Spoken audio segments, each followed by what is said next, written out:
Hello, it's me again. And I have some more information and an update about my IEP situation. So, as you know, I went through virtual autism testing for my peanut, and he has autism spectrum disorder. They give you a sidekick, someone to help you get all the resources that you can once you get your diagnosis. And my sidekick, Ashley King, sent me this advocacy group. It's called That's Mom, out of Alabama.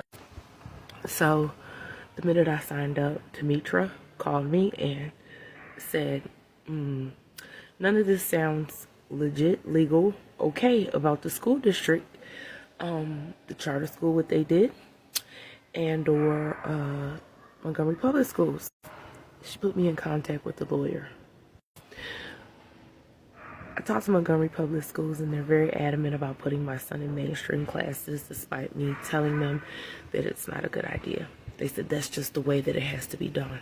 But according to the way the law was written, the lawyer says it does not have to happen that way. They can test him before he goes to school, or he can have a behavior aid while in the classroom, and they have to pay for that. They also have to pay for the lawyer if you win. And because my lawyer knows that we're gonna win, she's not charging me anything. She's like a 98% success rate. If you're in Alabama, you need to get in contact with That's Mom, and find out if there's anyone in your county that can help you. And you can definitely call the lawyer. I'll post her information right now. That is Miss Deborah.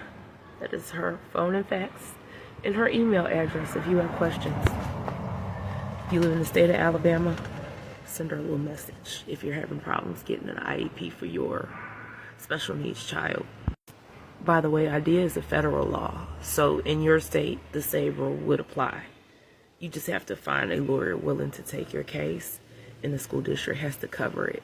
And they have to let your baby go to school. They have to find a school for your child to go to. And they have to bus your child to that school if you cannot get them to that school because it's out of your zone. If you live in New Jersey, Pennsylvania, Ohio, Kentucky, or Alabama, you can get virtual autism testing, and they take Medicaid at asyouare.com. They take private insurance too, by the way. And I didn't need a referral. So that's my update in 3 minutes. And post any questions that you have here. Thank you very much, and have a nice week.